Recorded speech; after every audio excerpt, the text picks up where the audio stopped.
Have you ever caught yourself staring at your life and realizing months go by and nothing really changes? You look at your bank account, at the bills, at the same problems you had 1 year ago, 2 years ago, 5 years ago. I'm talking about a specific mental pattern. People who simply do not build concrete plans for the future and then sit haunted as their own failures replay. Without realizing it, they have built a prison in their minds.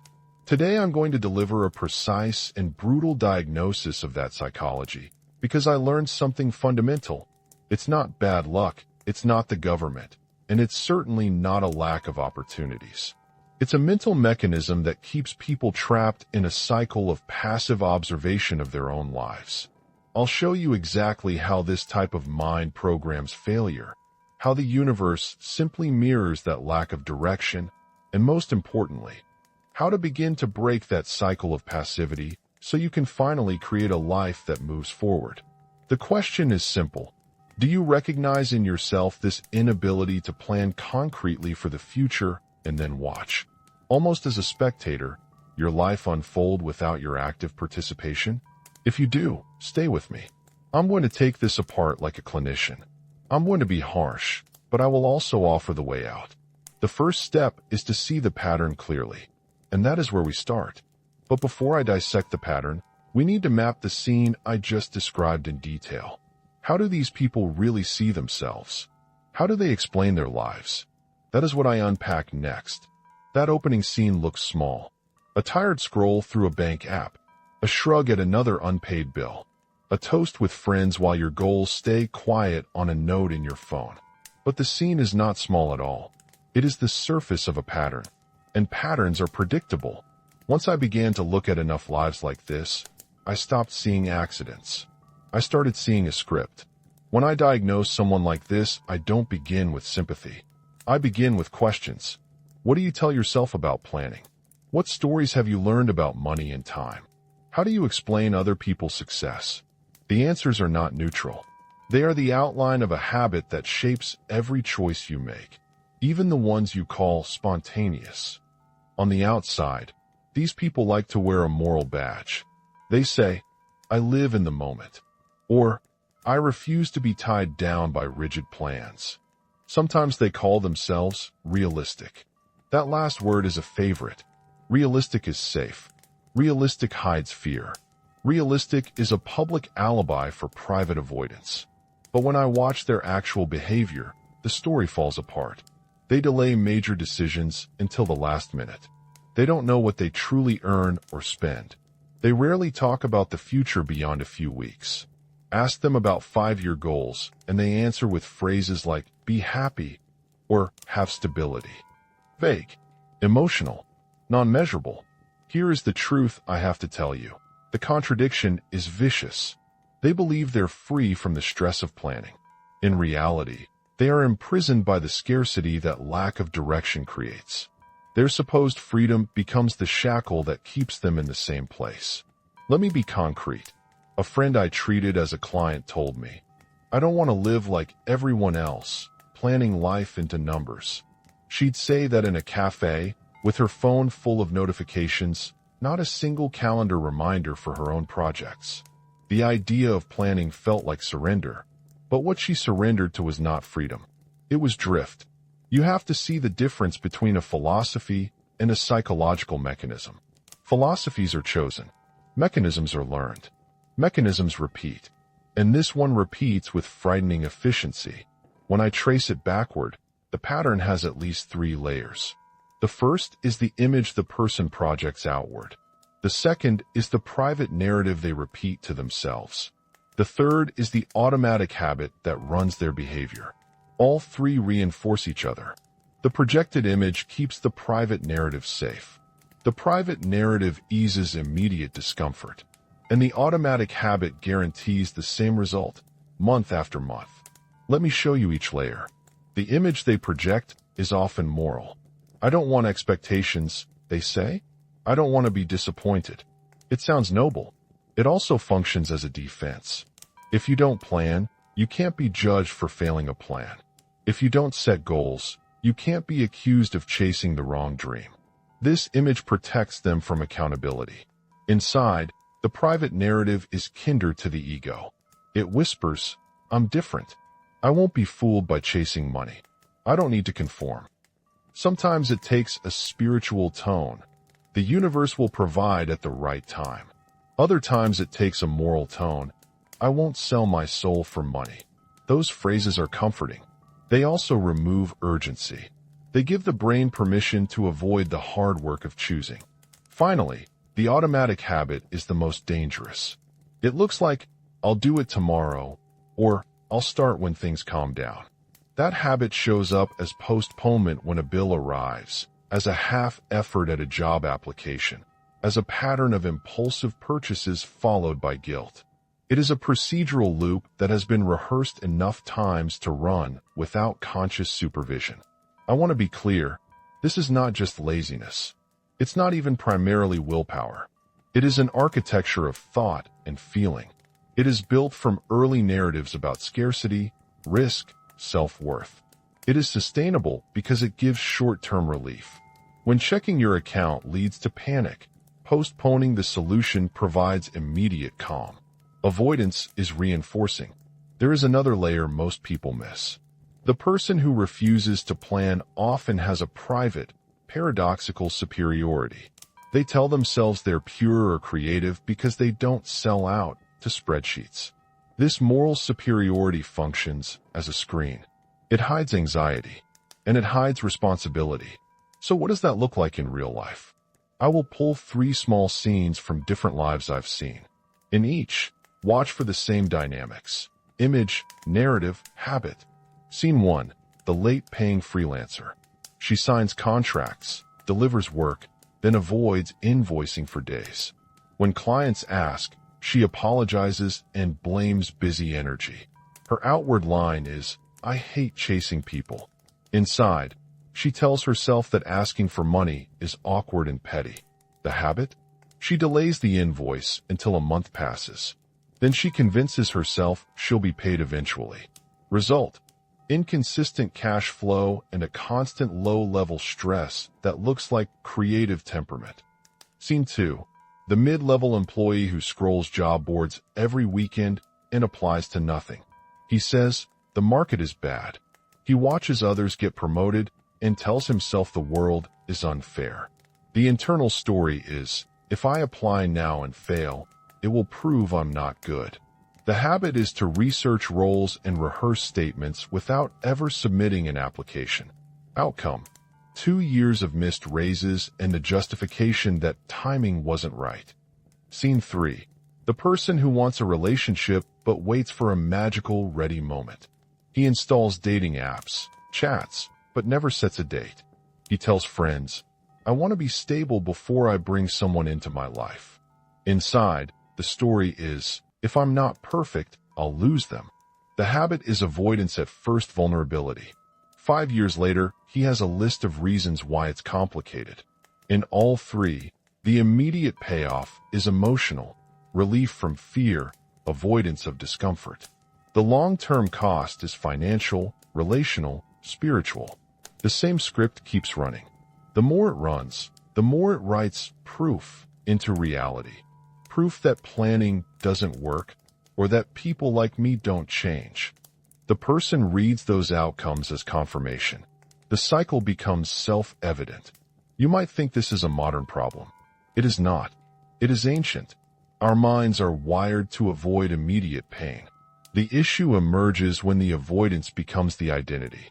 Now I want you to try a simple exercise with me, silently. Think of one area where you have been saying, I'll do it later. Picture the moment on the calendar. How does your chest feel? If it tightens, you are in the loop. If it loosens, you have begun to step outside it. Most people sink back into rationalization. They explain away the tightness. That's normal, they say. I've got time. The interesting, painful truth, the time you think you have, is the mechanism. The mind that says, I will plan later, creates the later that never comes. A moment to be candid.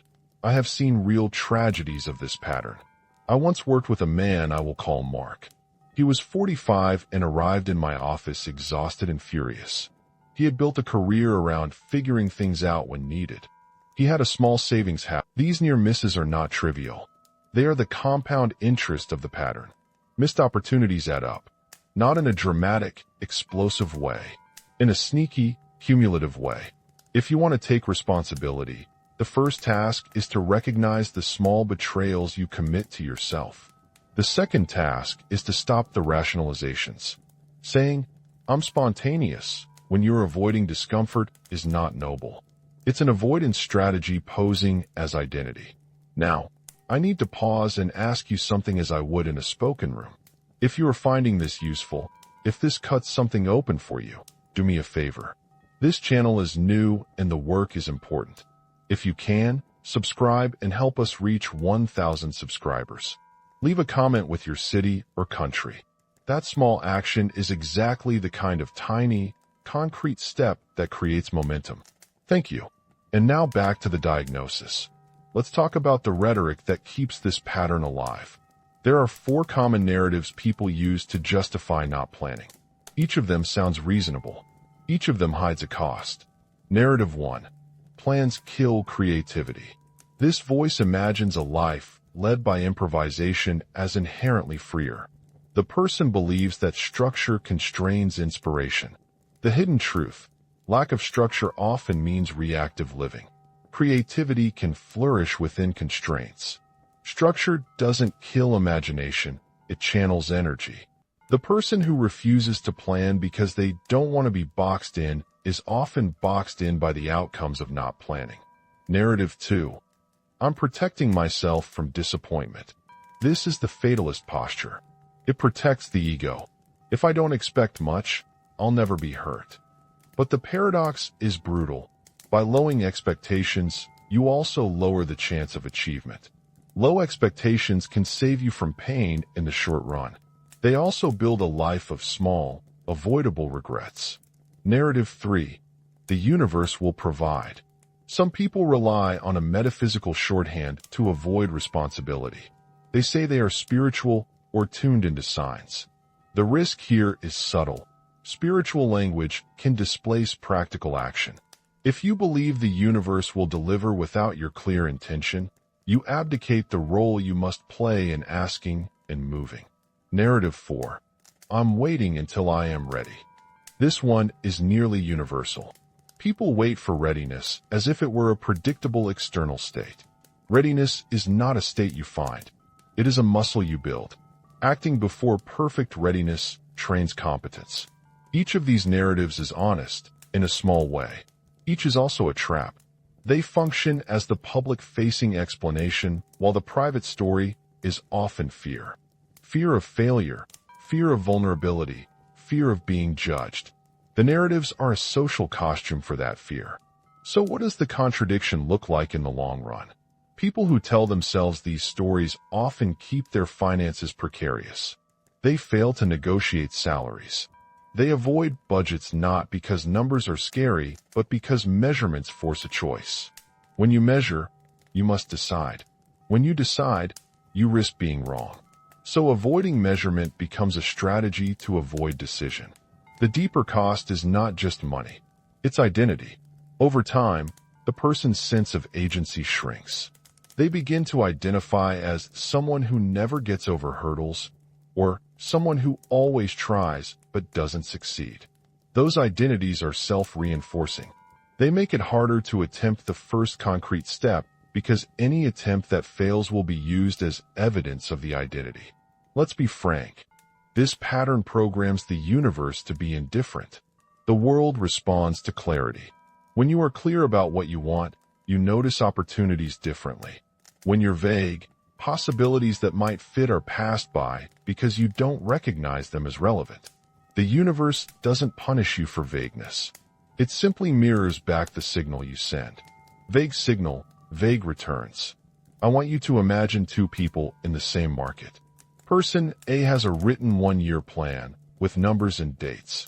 Person B knows roughly what they want but has no plan. When an opportunity appears, Person A filters it against a set of priorities. Person B reacts or doesn't. Which one is more likely to act in time, to negotiate, to accept, or decline strategically? The answer is obvious.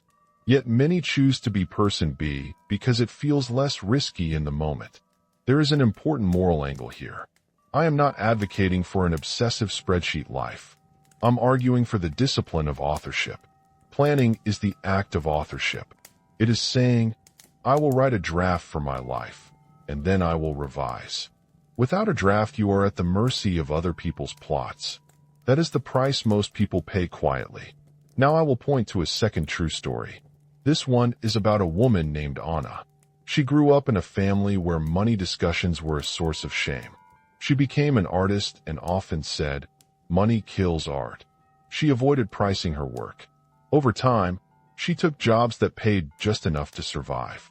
When I met her, she had been offered a grant that required a proposal with a budget. She froze. The grant would have doubled her output capacity. Her belief was that adding numbers to the creative process would erode authenticity. We worked together on a simple exercise. She priced 3 works, wrote a small budget, and submitted the grant. She won. The budget didn't sterilize her creativity. It amplified it by allowing her time and materials. The moral story she had used to avoid planning collapsed when tested. What remained was the freedom to create within resources. If you are listening, the question becomes immediate. Which story are you using to avoid the discipline of authorship? And are you willing to test it with a small, measurable experiment? There's another dimension I must point out. People who avoid planning often have a relational cost. When you cannot commit to dates and decisions, others perceive you as unreliable. Partners, colleagues, friends grow weary. That perception corrodes trust. Trust is a currency. Without it, you pay a premium in friction, missed collaborations, and social distance. Sometimes people can keep a persona of spontaneity for a while, but eventually relationships require predictability.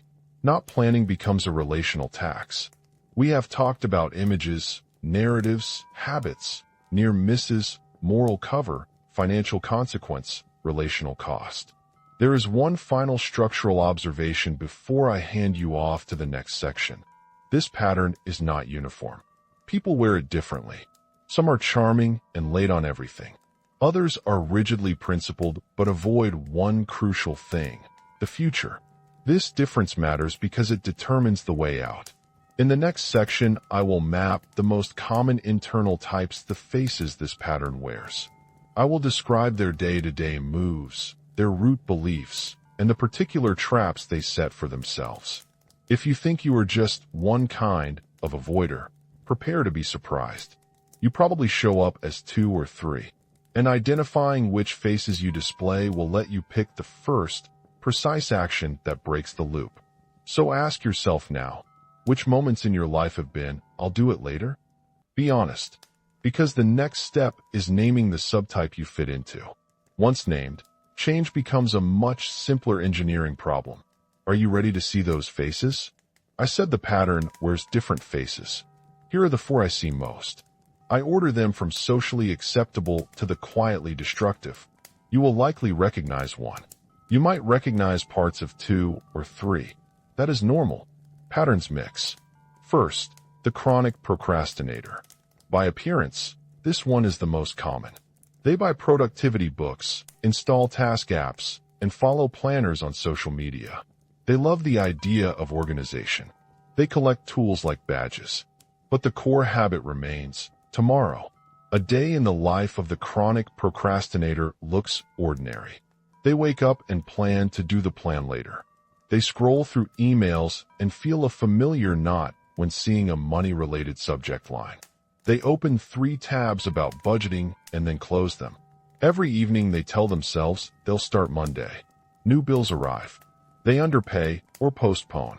When a friend asks about goals, they say they are in research mode or building systems. Their calendar is full of placeholders and few actual deadlines. The belief root reads like, "I will be ready when the chaos settles." The hidden story: if I commit prematurely, I will be judged. Consequences are slow and compound.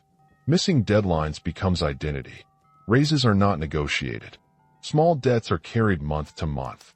At worst, a long-planned project never begins. The emotional tone is guilt-wrapped. Business partners may stop offering opportunities because they cannot predict follow-through. The improviser becomes famous for potential rather than for realized outcomes. The mirror I hold up is blunt. Your spontaneity is not a moral high ground. It is a choice you made to avoid stability. Celebrate the magic, but stop confusing instability for authenticity. Third, the resigned fatalist. This subtype looks different. They say, why plan? Life changes anyway. Their posture is protective. Often they have seen others plan and fail. That history creates a shell of cynicism. Their day is quiet, flat. They avoid big commitments. When offered a promotion, they say, it wouldn't fit my life. When a savings opportunity appears, they shrug. Their private belief is, expectations breed pain. The backstory often contains early trauma or observation of betrayal. The emotional energy is low. The habit is to under-expect and then interpret every setback as vindication of their worldview. Consequences are melancholic. They avoid the risk of disappointment, but they also avoid the chance of flourishing. Their life becomes a series of small, steady compromises. The mirror line. You've been protecting yourself from hurt at the cost of erasing the possibility of joy. Fourth, the spectator of himself. This is the most dangerous face because it is intellectualized. The spectator watches life like a critic watches a film. He analyzes failures with distance. He explains his trajectory in terms of external forces. It is a cool, intellectual posture that hides passivity. A day for the spectator is filled with reflection but minimal initiation. He will tell you he understands systems. He can articulate patterns of economic injustice and institutional barriers. But when the subject turns to his own 5-year plan, he deflects. The belief root here is, life happens to me, not by me. The inner script reads like a philosophical resignation. I am a product of circumstances beyond my control. Consequences are severe. The person becomes expert at analysis and novice at authorship. They can write powerful critiques of society while their own life remains static. Because they remove agency from their story, the world responds in kind. The mirror is sharp. You audit your life from the bleachers while refusing to enter the game. Knowing is not the same as authoring.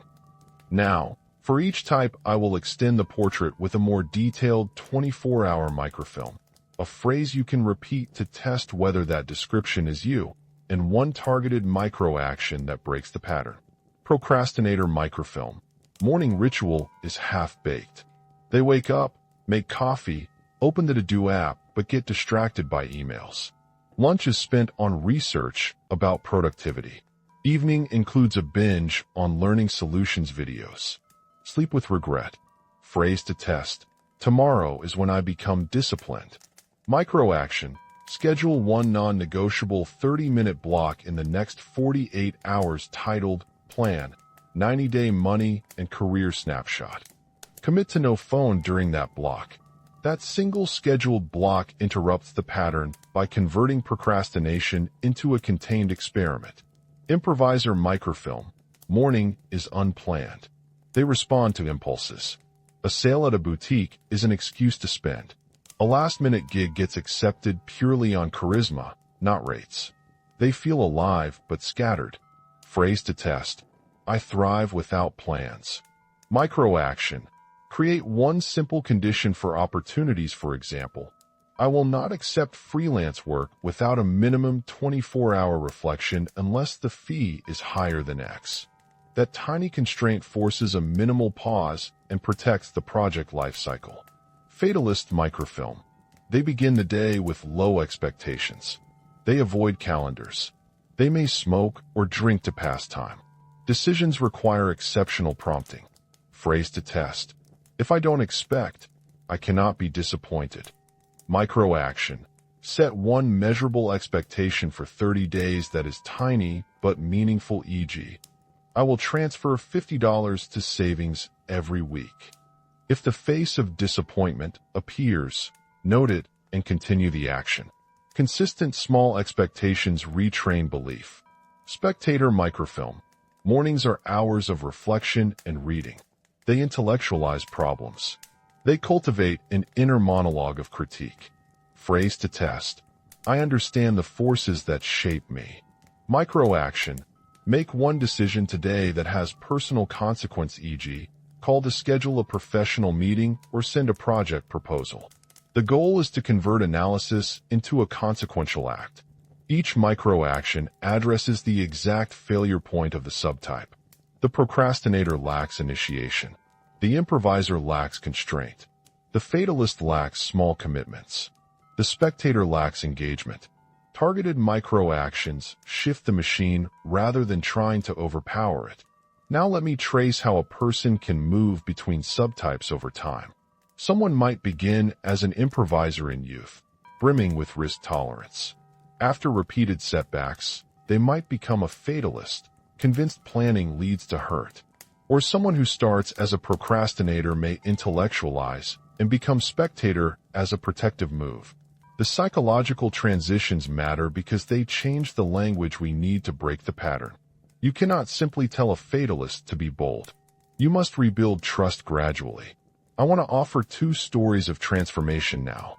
Both are from people I worked with and both follow a common arc: recognition, small experiment, structural revision. First, a man I'll call David. He was an improviser in his 30s. He had been brilliant at launching ideas, but never at finishing them. He talked about staying open while his savings dwindled. When his partner left after unpaid bills, he was forced to confront a new reality. Charm was not enough. We started with a micro-action. He committed to tracking every single expense for 30 days. He hated it. He told himself it would kill his creativity. After month 1, he saw patterns. He identified 3 recurring impulse purchases. He set a small rule: 48-hour reflection for purchases over $100. That pause cut impulsive spending by 70% in 3 months. He didn't lose creativity. He simply built a guardrail.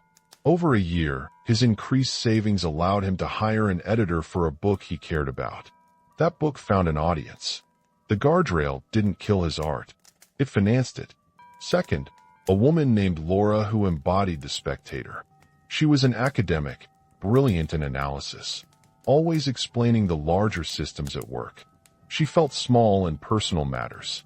She could map inequality, but could not negotiate her salary. We started by asking for one small exercise. Asked for a 10-minute salary review meeting with her manager within 2 weeks. She feared being judged. She did it. She was underprepared. She read aloud a brief list of her accomplishments. Her manager offered a modest raise and a written plan for promotion. The act of entering the arena changed the narrative within her. She moved from spectator to participant by a single, awkward meeting. Over time, she practiced that muscle. Both stories share a trait. They did not try to overhaul identity overnight. They used targeted, low-risk experiments that forced feedback. That feedback contested the private narrative and slowly reprogrammed belief. If you see yourself in any of these subtypes, hear me, naming is not shaming. It is tactical. When you know the face, you can craft the right intervention. The mistake most people make is trying the wrong tool. They read a book for discipline when what they need is an experiment in trust.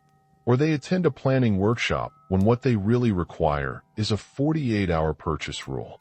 Let me give you a compact list in words, not as a visual, of the fastest interventions per type. Procrastinator: schedule and defend one non-negotiable block. Improviser: create one minimal constraint for big choices. Fatalist: commit to a tiny measurable expectation. Spectator: do one consequential action that forces feedback. I will offer a final diagnostic tool you can use immediately. Ask yourself 3 questions and be brutally honest. First, where do I avoid scheduling or deadlines? If you cannot answer quickly, that avoidance exists. Second, when money arrives, what is my immediate impulse? Store it, spend it, ignore it? Your impulse reveals the underlying story. Third, what story do I tell others about why I don't plan? If it sounds noble, turn the noble into a testable hypothesis. For example, I don't plan. There is an absence of explicit instruction. There is a reliance on vague desire. There is a quiet surrender to the map in your head. That map is often decades old. It was drawn from family, fear, and what you observed in the small years. When you stop updating the map, your subconscious routes you along the same roads. The law of passive creation says, neglect your authorship, and reality will deliver the default script. Think of it like a radio frequency. If you never tune your dial, the station you hear is the one that has always been playing. If you never write down what you want, the universe does not invent a new brief for you. It plays back the frequencies of your habits. The emotions you habitually generate become the transmitter. Panic about money broadcasts scarcity. Avoidance broadcasts uncertainty. The reality you experience is the reception. This is why spontaneity can become a trap. If your spontaneity is actually the refusal to choose, then every spontaneous move is a confirmation of the old map. The person who says, I prefer to keep options open, is often sending a precise signal, no plan. The universe hears that as a design brief. It answers with outcomes that match a brief of indecision. Small raises missed, single opportunities that evaporate, relationships that fail to deepen. So what exactly runs under the hood? I want to break the mechanism into a short chain. It helps to see it as a pipeline. First, default narrative. This is the claim you repeat until it feels true. I'm not a planning person. Money corrupts. Timing has to be perfect. These sentences are not neutral descriptions. They are commands.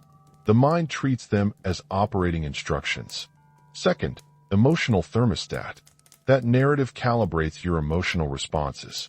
Panic, shame, moral righteousness, or helplessness become the automatic temperatures you feel when relevant events occur. If the thermostat is set to avoid discomfort, you will choose actions that cool the thermostat quickly. Third, behavior loop. The thermostat drives behavior. Avoiding bills, delaying invoices, not negotiating a raise, scrolling job posts without applying.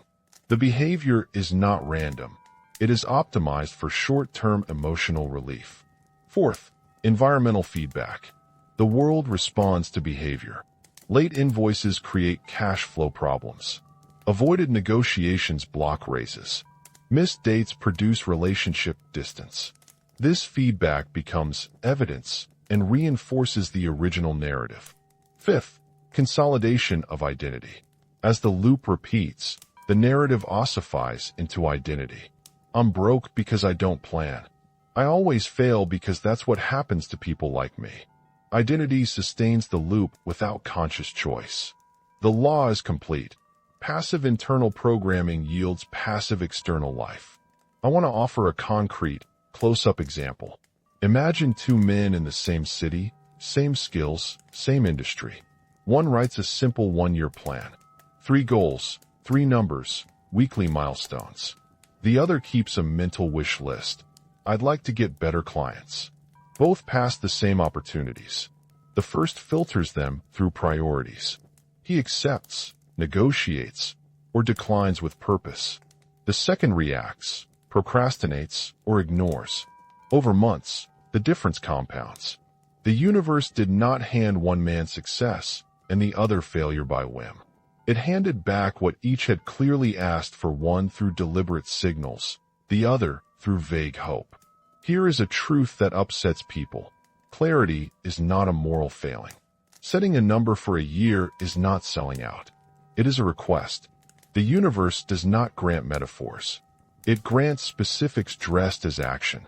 When you stop gossiping in your head about freedom and start telling the world what you intend, you change the input. The law of passive creation rewards precision. There is another dimension to this law that people miss. The map in your head is not only about money and calendars. It is about identity and safety. Many of the narratives that keep people passive have moral or spiritual language attached. I refuse to live like everyone else sounds like integrity. I trust the universe sounds like faith. Those phrases can be genuine beliefs. but they can also be camouflage. Underneath lives a safety protocol. If I don't commit, I cannot fail. If I don't set a price, I cannot be accused of greed. The law of passive creation uses that safety to freeze action. The safety joke becomes the life sentence. I want to be practical for a moment. How does this law show up in everyday money behavior? One line I hear often: I don't enjoy budgeting. That sentence masks a specific fear. The act of budgeting will make you choose. And choosing risks being wrong. So the mind invents a higher value authenticity, spontaneity, spiritual trust, and uses it to avoid counting. But the rule is mechanical. The less you measure, the less you course correct. Small leaks become floods. The law of passive creation does not care about your rationale. It only mirrors the discipline you display. Now consider social signals. People who avoid planning often cultivate an image that deters criticism. They present as morally superior for not chasing money. That image protects the ego from the truth. Avoidance is cowardice disguised as virtue. The law quietly rewards the image. If you project, I don't plan, friends and partners begin to treat you as unreliable. Businesses stop offering partnership terms. Lovers stop making commitments. The universe is not punitive. It is practical. It aligns external systems with the signal you emit. There is also a temporal effect. Passive creation compounds. Small delays now become larger future constraints. Missed invoicing this month means a cash crunch next quarter.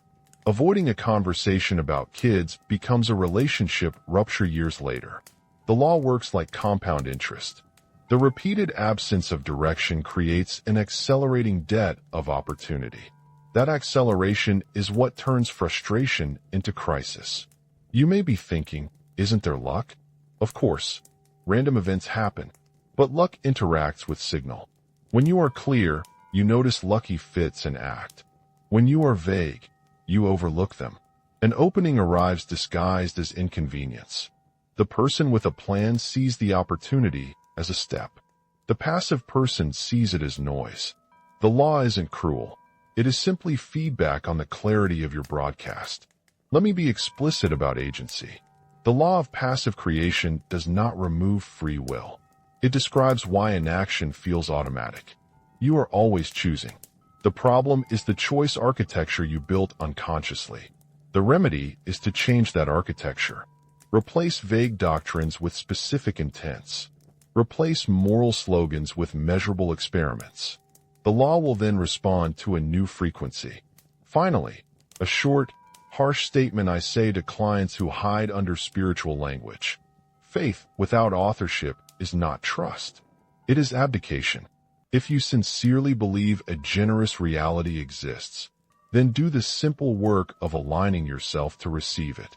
That means numbers, dates, commitments. The universe hears action as sincerity. It responds to the language of clarity. If you want to escape the mirror, you must first stop speaking in metaphors to yourself. Say the number. Set the date. Send the invoice.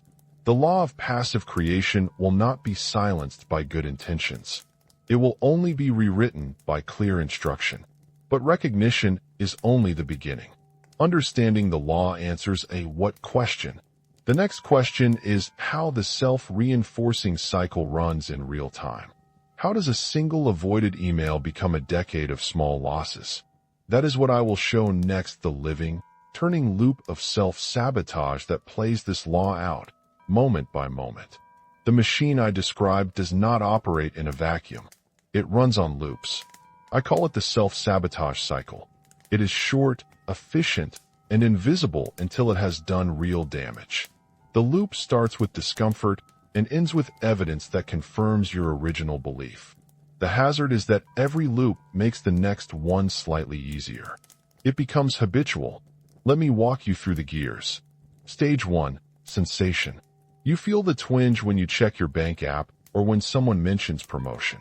It's a gut tightening, a flutter, a small dread. The sensation is your system asking for input. Most people freeze. Stage 2. Explanation. Your mind invents a narrative that soothes the feeling. The market is bad. I'm not the planning type. I'll do it next month. This explanation is crucial because it quiets the alarm. The loop completes, and each time reinforces the habit of delay. Work. Mariana is underpaid. She knows she earns less than peers. She researches comparable salaries for an hour, saves links, but does not craft a negotiation email. When the thought of asking her manager rises, she imagines being judged. She waits for the right time, which is never defined. A year passes. She rationalizes, I tried. The market's tight. The evidence piles. Raise not given. New opportunities overlooked. Her identity settles into someone who tries but doesn't get further. The loop fed her story. Relationships. Carlos wants a partner.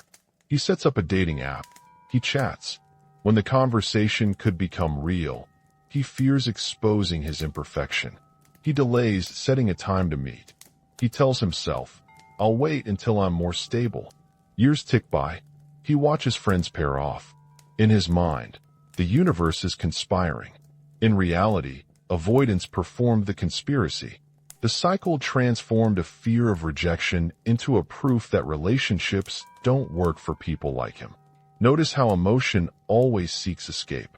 We are wired to avoid negative effect. The problem is that avoidance is greedy. It consumes the energy of potential change. Each loop is a small withdrawal from the account of future options. The dangerous part is that the short-term relief is reinforced by a narrative that rebrands avoidance as wisdom. I didn't rush, I'm discerning. I didn't get trapped, I'm free. These reframes allow the loop to continue without shame severe enough to provoke change. Here's a subtle point most people miss. The loop traffics in tests and near misses. Opportunities that were possible become almosts. An application deleted before submission becomes an almost job. A conversation pushed into indefinite waiting becomes an almost relationship.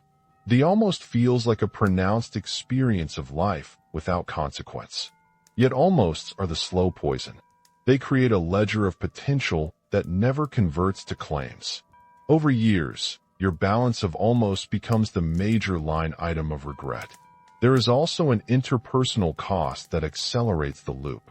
People around you learn to predict your pattern. Colleagues stop suggesting projects. Friends stop asking for commitments.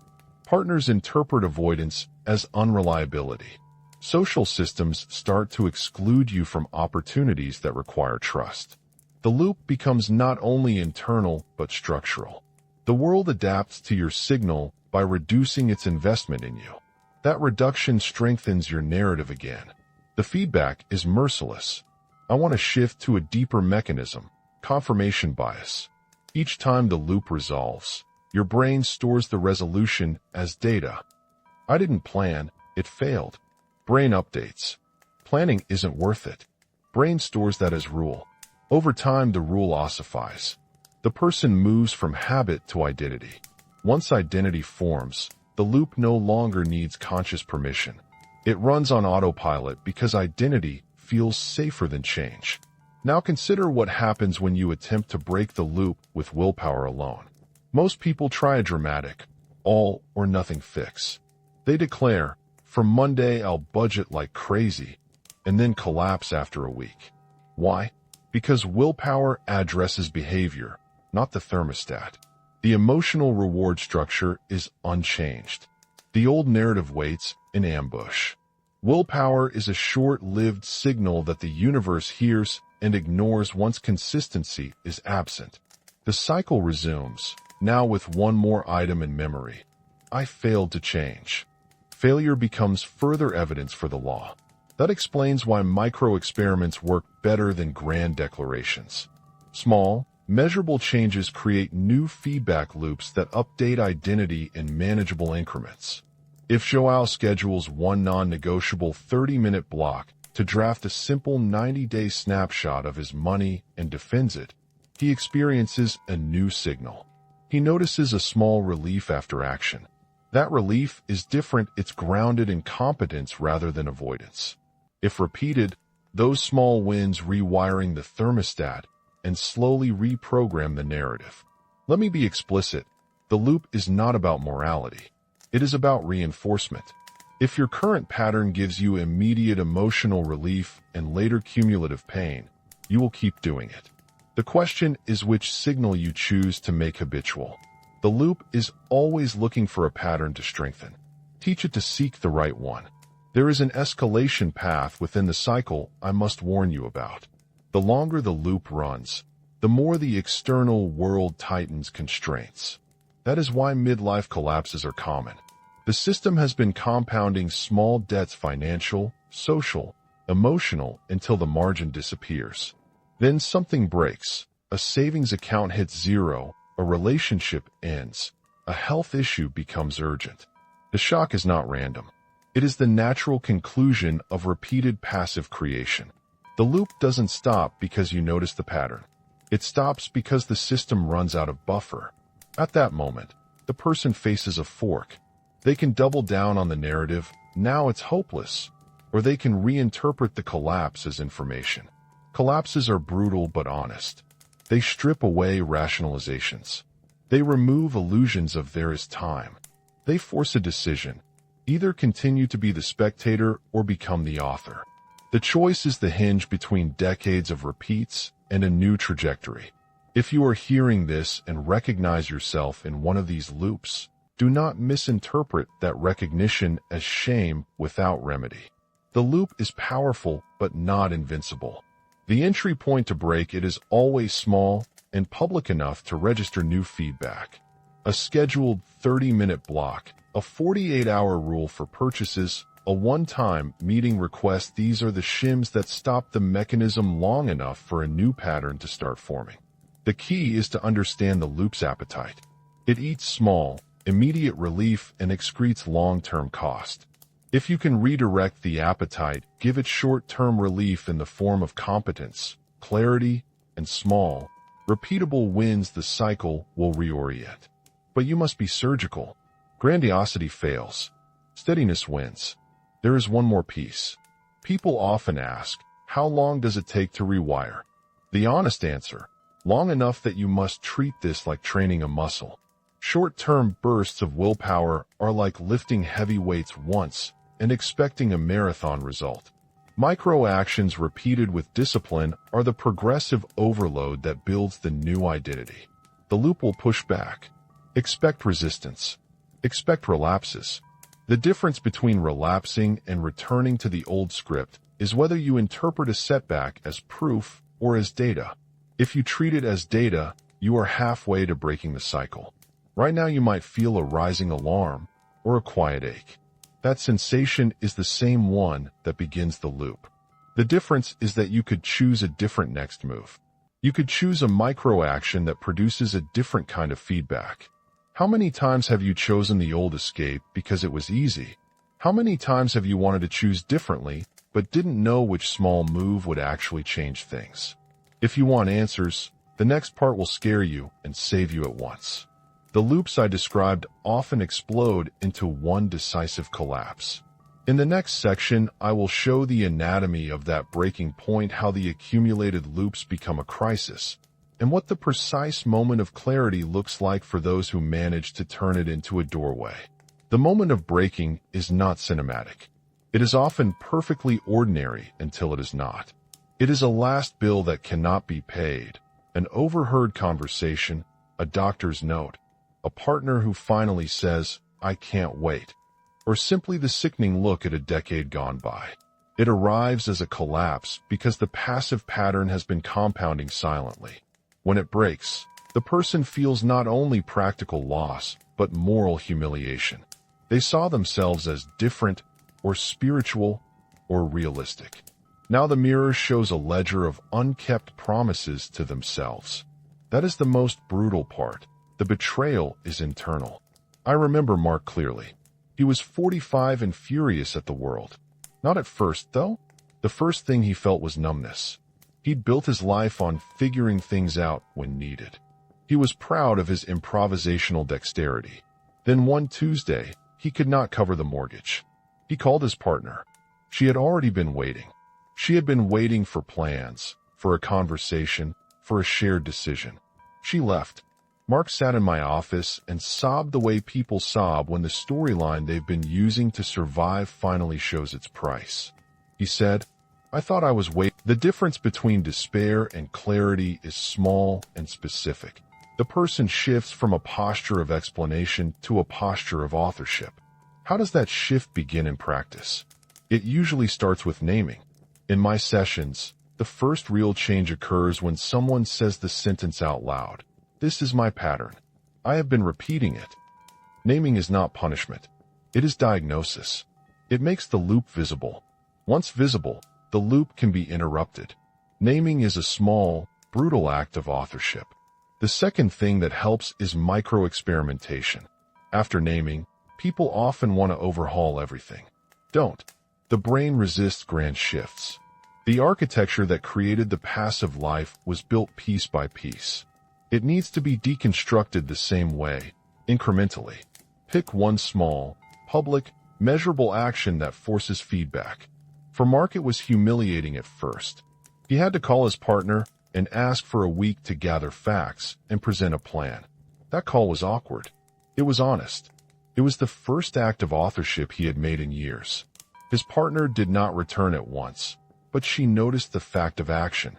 Action rewrites signals. I will give you a short list of the most effective first moves I have seen. They are not fancy. They are surgical. 1.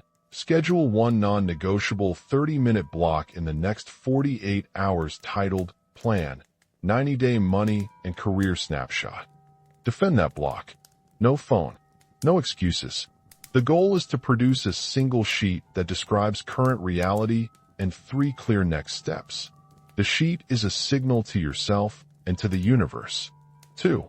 Create a 48-hour pause rule for purchases over a threshold. This is for improvisers. The rule creates a micro delay that interrupts impulse and teaches the brain it can tolerate discomfort. 3.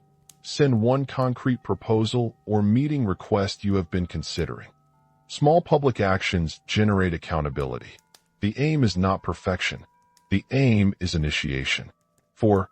Set a tiny fixed expectation for 30 days. Transfer $50 to savings weekly. Pay one bill on the day it is due. The goal is to retrain the thermostat for trust in small commitments. 5. Name the pattern to one person you trust. Speaking it aloud externalizes the script and weakens its hold. These moves are not magical. They are incremental engineering. They produce feedback immediately. The feedback is usually not glorious. It is messy. You will feel awkward. You will want to retreat. That urge is the old pattern lashing back. Resist it not with heroics, but with the discipline of the tiny habit. There is spiritual work too, but it is practical. Many people have been using spiritual language as an excuse. The sincere spiritual practice I recommend is authorship. If you believe in a generous order of things, show it you are participating. Decide. Commit. Make a small, visible plan. The universe responds to clarity because clarity changes behavior and perception. Clarity tunes you into opportunities you would otherwise pass by. Let's return to collapse and choice. The people who pivot after collapse do something counterintuitive. They stop hoping for an immediate sweeping fix.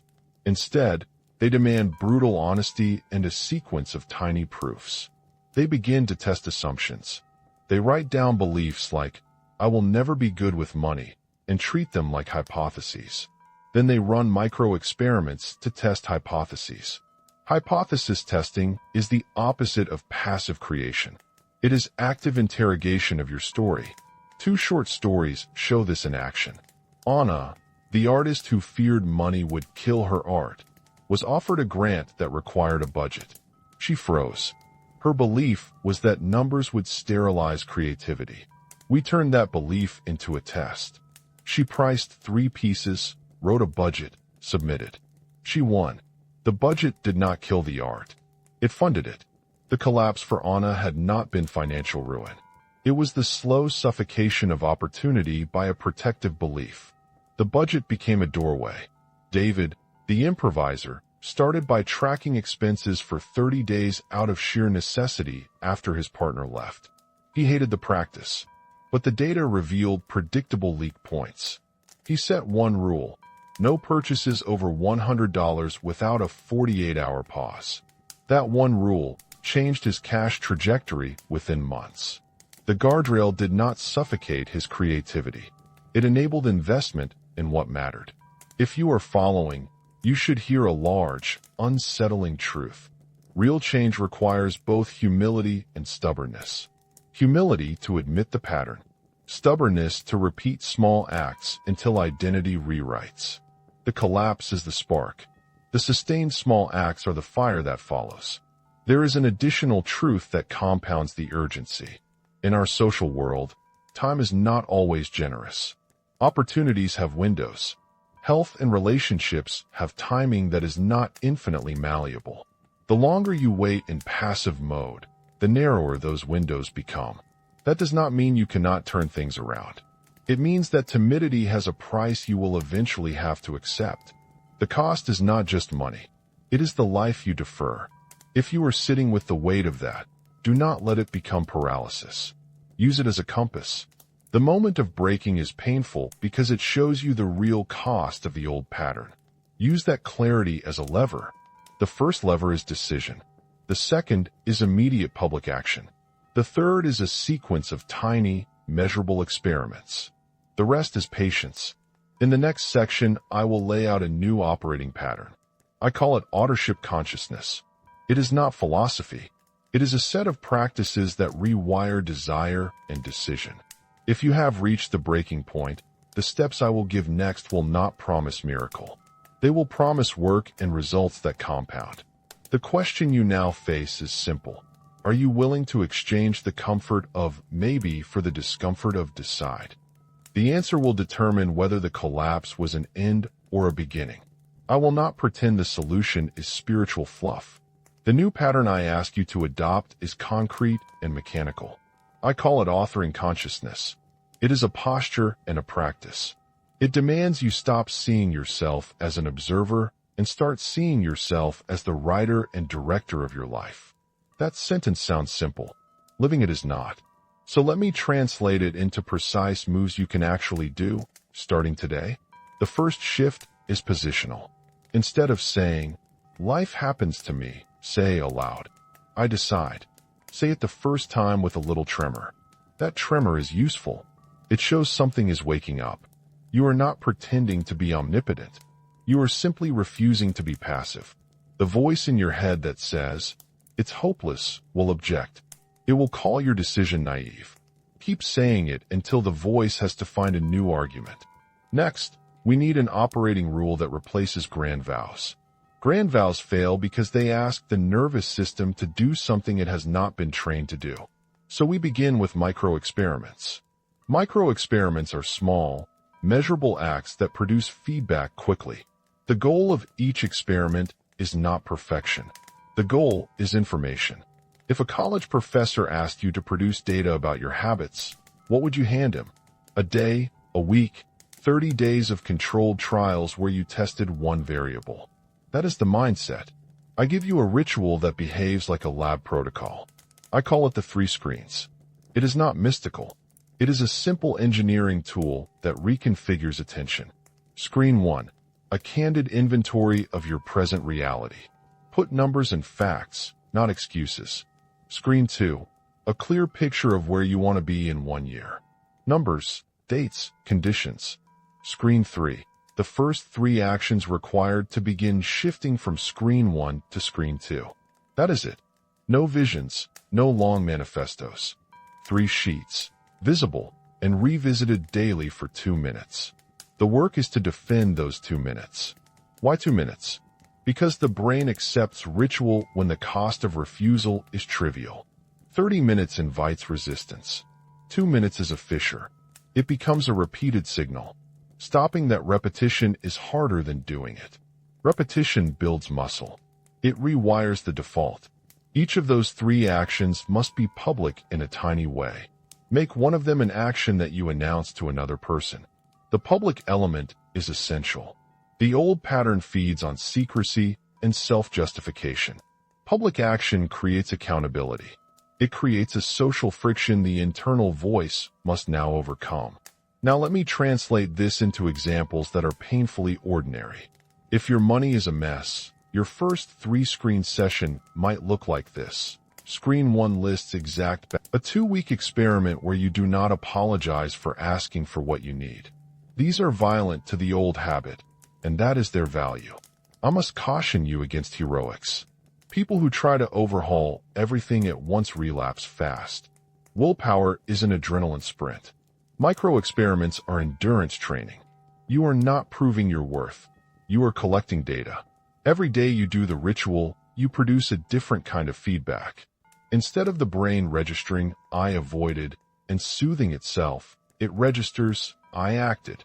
That registration changes the internal thermostat slowly, then decisively. There are 2 mental moves that make the ritual durable. One is naming.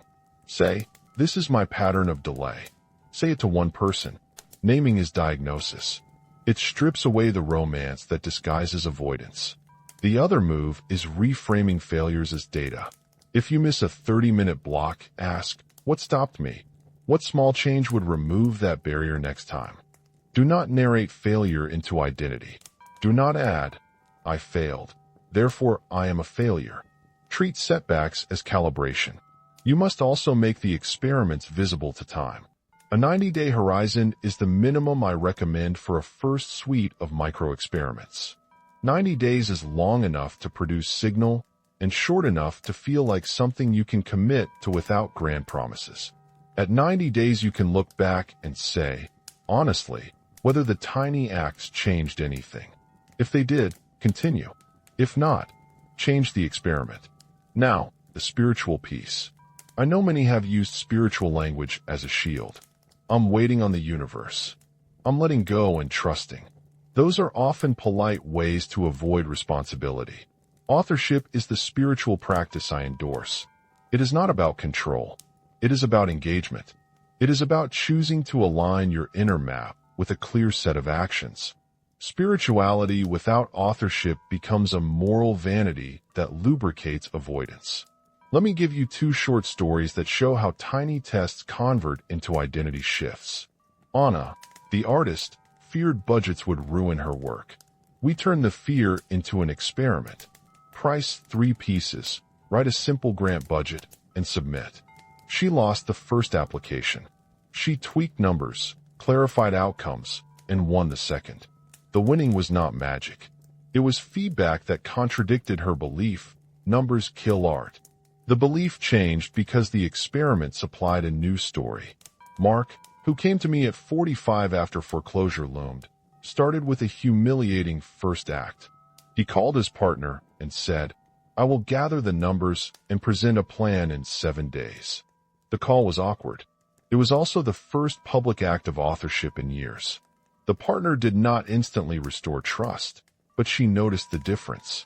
Mark later said the call was the first time his life had pointed at something rather than drifted. That single act did not fix everything, but it shifted the gravitational center of his choices. I want you to notice a pattern in these stories. The experiments are small, public, and boring. They are not cinematic. That is why they work. The universe does not reward drama. It rewards consistency. The mind rewires when actions are repeated.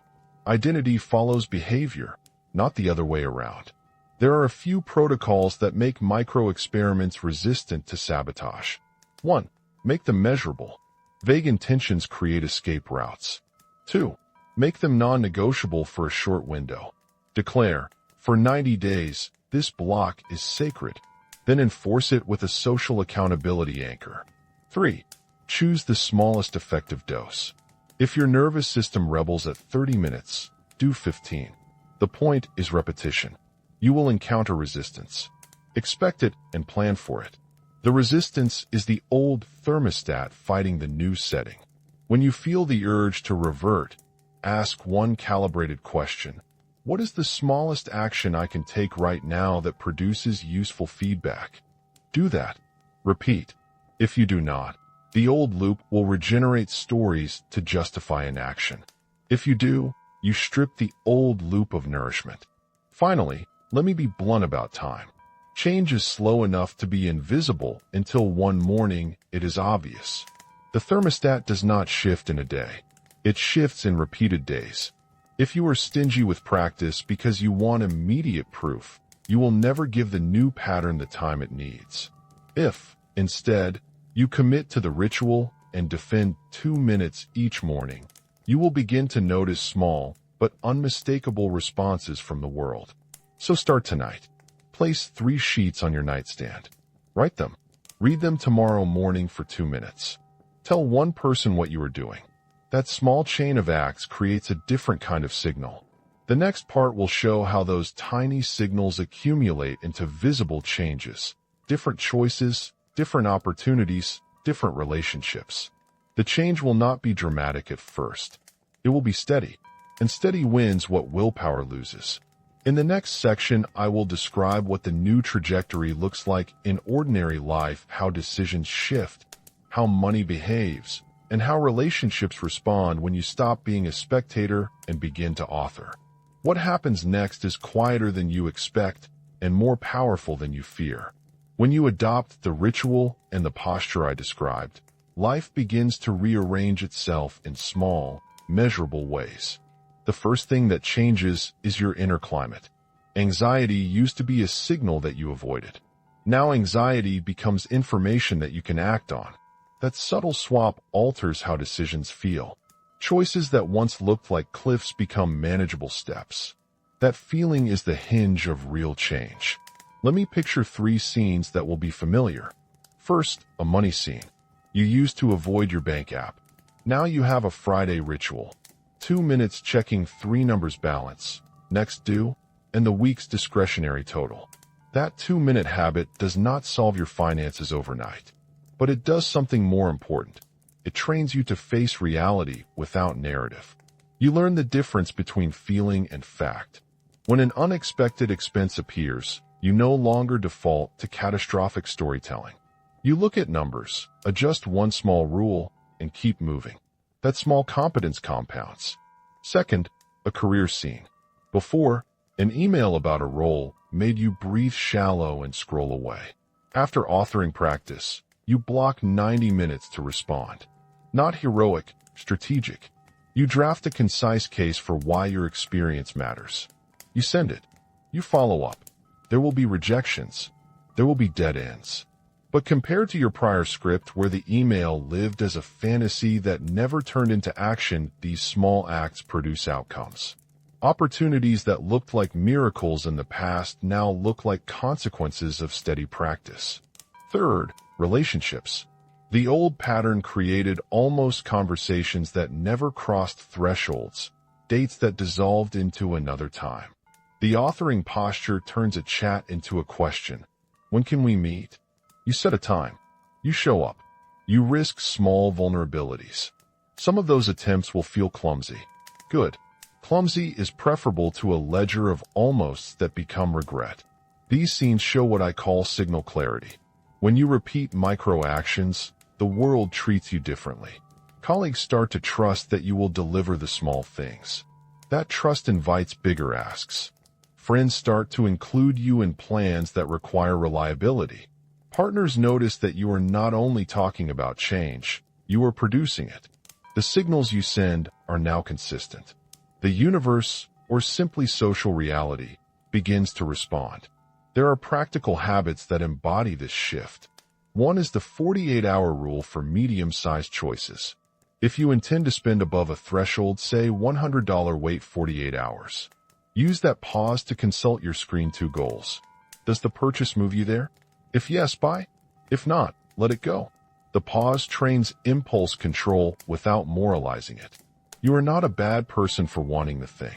You are an author deciding whether it fits the plot. Another habit is time-blocking non-negotiables. Pick a single 30 or 60-minute window each week and defend it. Label it with intention. Plan 90-day snapshot. Protect that window the way you protect a medical appointment. Small irrevocable acts build credibility with yourself.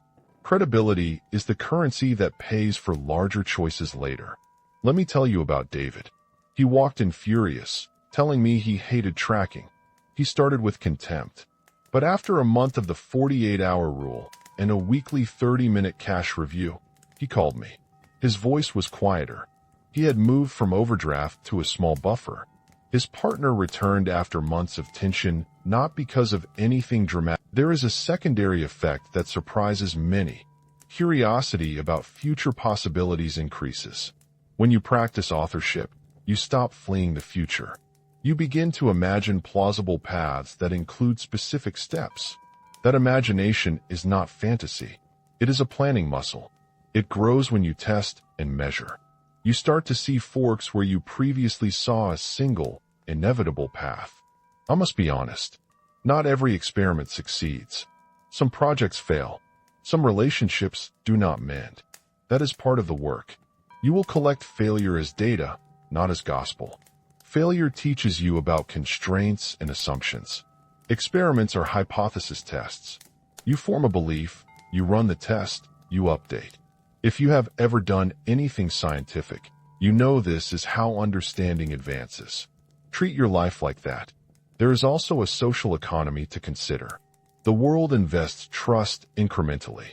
If you show up consistently for small promises, your social network starts to allocate you different kinds of opportunities, projects that require responsibility, introductions that assume follow-through. Over time, those incremental allocations compound into meaningful change. Now, imagine a year of small, consistent experiments.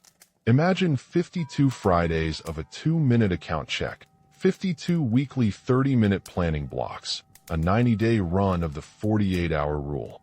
A year later, you will not be the same person. Not because of some motivational pep talk, but because of accumulated evidence of competence. Evidence rewrites identity.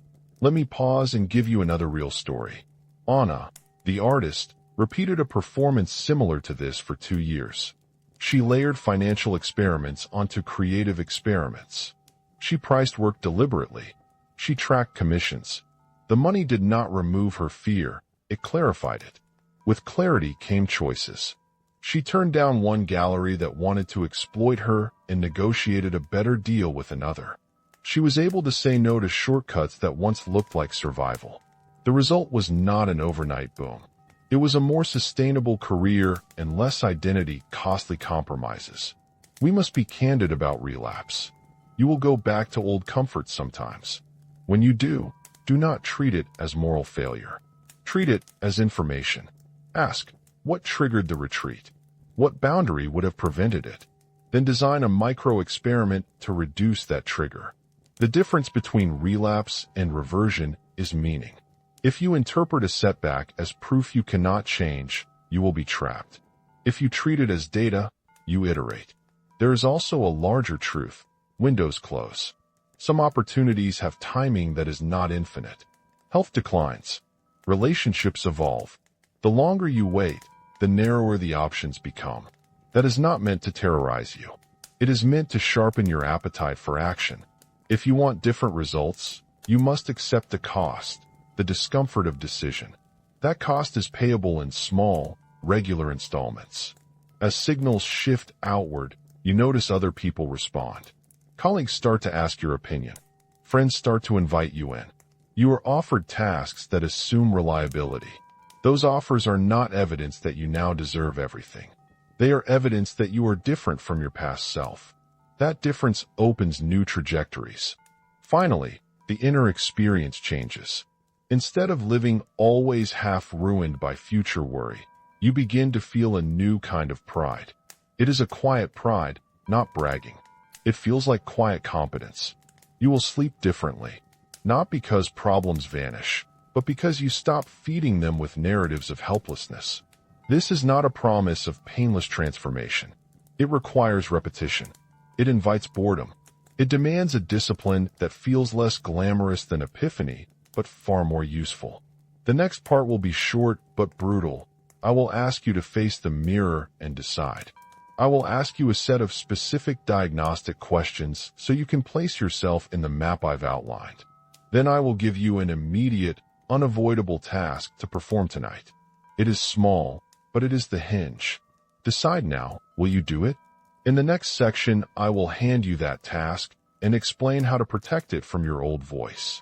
The choice you make right after listening will determine whether these scenarios become your life or remain interesting theory. We have traced the pattern from the empty promise to the composed life.